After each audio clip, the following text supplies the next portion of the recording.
Good afternoon, everyone. I would like, first of all, to thank all the participants here for coming to this workshop. I also, okay.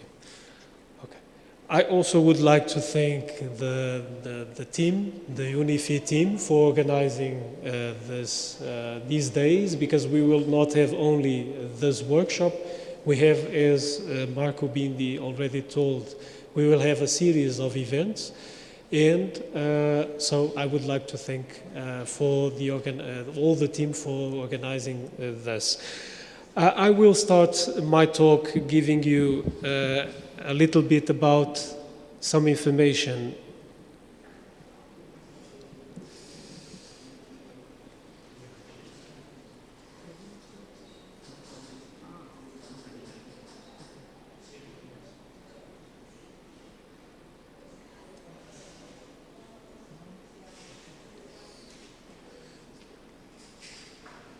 And I would like to start my talk, as I was saying, trying to explain a little bit about the motivation of the Clim4Vitis project. I'm sure that the other speakers will give much more detail on this, but I will try just to give you the motivation, the main motivation for the project. And if we look at this widely known time series of the global mean temperature from the Climate Research Unit, we see that in the last decades the global temperature has increased a lot, and we are now recording many consecutive years, very warm years throughout the planet. And this upward trend is particularly evident in Europe. If we have a look at this picture, widely known picture from the European Environmental Agency, we see that in the last decades, from the 60s up to nearly the present, we have a strong increase in temperatures, particularly in some areas of continental Europe, and more to the eastern parts of Europe.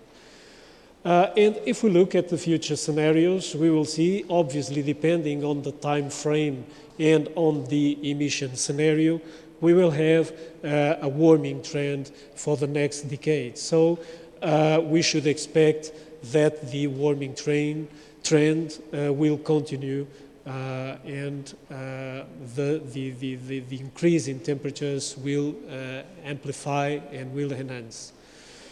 Regarding precipitation, we see also on the left the changes, the trends in the annual precipitation, and on the right the changes in the summer precipitation. So again, a picture that all of us already know. The southern part of Europe is becoming drier and drier, while northern parts of Europe, particularly the Scandinavian peninsula, is becoming moister and moister. So we have a kind of dipolar structure in the change of precipitation in Europe. The projected changes are also in the same sense. So we see an increase in precipitation over large areas of the Central and Northern Europe, and a decrease in the Mediterranean basin that will be particularly enhanced in summer, where we will have stronger decreases.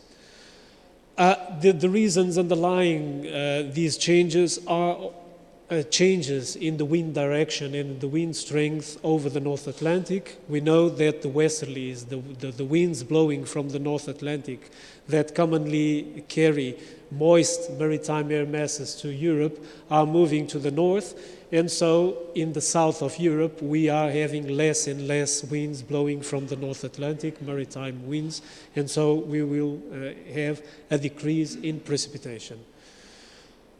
The connection between viticulture and climate is widely known, particularly for this audience. I will not tell you new things. I'm just trying here to highlight the main points.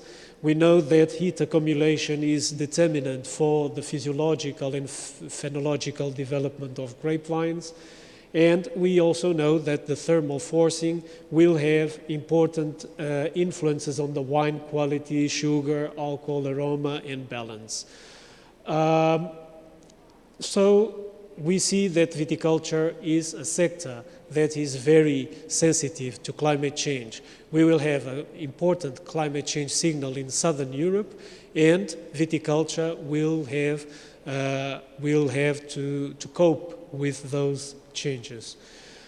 In a study we have carried out for the whole of Europe using the sticks crop model from INRA, we saw that for the future we should expect a decrease in yields, in grapevine yields, over some areas of Southern Europe where we have the red shading areas, particularly over southern Spain and Portugal, which apparently will be the most affected areas, and increases in yields in other parts of Europe.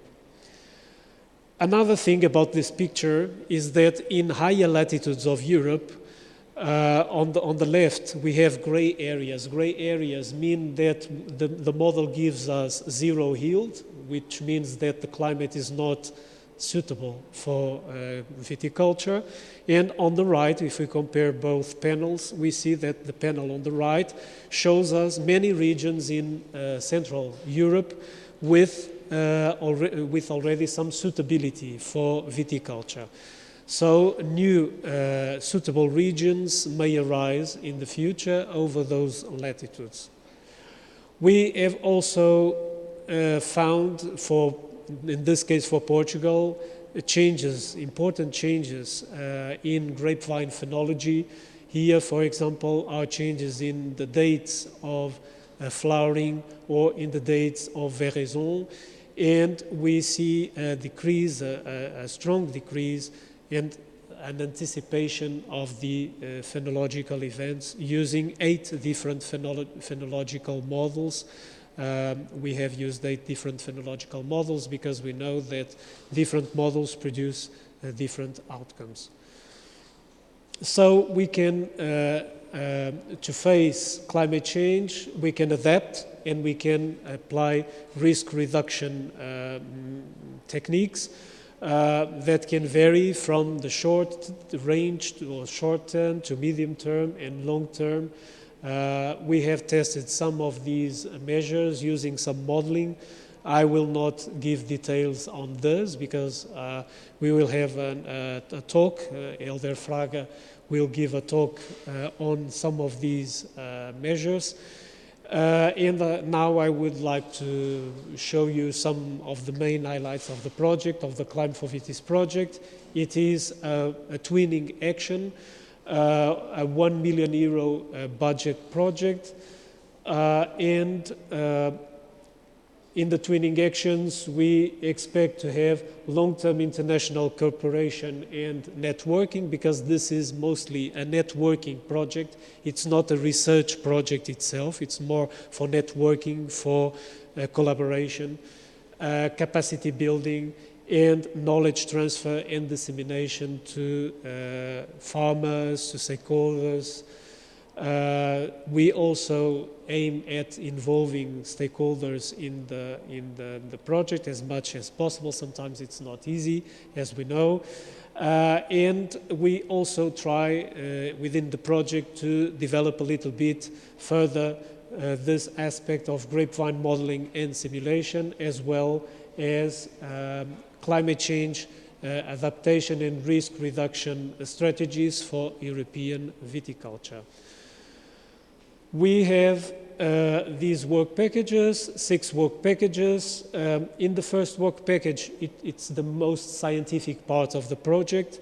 We are developing a common databases for grapevine parameters and climate data.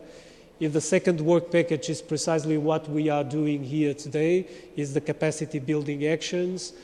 Work package 3, it's about follow-up and evaluation. Work package 4 is foundation for long-term sustainability.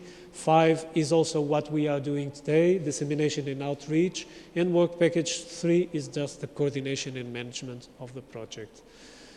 The outcomes will be, in terms of knowledge, new climate data sets, grapevine data, and grapevine models gathered as much as possible in a common or harmonized data set. In terms of twinning activities, we developed thematic workshops, such as the workshop we are having here today, short courses, seminars, webinars, staff exchange, and networking. In terms of outputs, we expect that the whole team from all the partners will have more publications in this field, PhD theses, and also we expect to have at least more likelihood to have funding for forthcoming projects and research and development agreements with industry. Impacts, we expect to reinforce science and technology and innovation performance for all the partners, highly qualified researchers, and sustainability and attractiveness of our institutions. The coordinating institution is my institution, UTAD. We are in Portugal, in the Douro wine region, which is famous for the port wine, for the production of the port wine. We see the Douro river and the very hilly landscape. The climate is relatively similar to the climate we have here in Tuscany. And we look at this project as a platform for international cooperation and to draw attention of stakeholders, decision makers, and key project findings. Another partner is the Potsdam Institute for Climate Impact Research in Germany. We know that this institute is an interdisciplinary and solution-oriented approach institute. This is a very important characteristic of PIK. Here we have a part of the group, not the whole group from the University of Florence. And we know that the Department of Agriculture, Food, Environment and Forestry Sciences and Technologies, DAGRI, is also renowned for the multidisciplinary competences related to these topics: environment, agriculture, agrometeorology and forestry. We have also a partner from Luxembourg, the Luxembourg Institute of Science and Technology. They develop technology-intensive solutions for digital and ecological age. And we have finally a consulting agency, the SPI agency. They have offices in several countries in the world, and they have an important role in the project in the evaluation and follow-up of all the twinning activities. We have also an advisory board. The external advisory board is made of Hans Schulz from Geisenheim, Iñaki from INRA, and finally Benjamin Bois from Burgundy.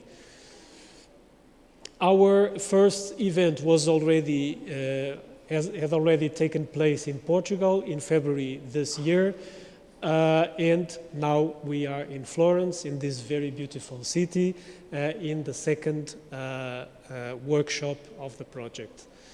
We are grateful to your attention, and we can discuss more about the project in the next days. Thank you very much.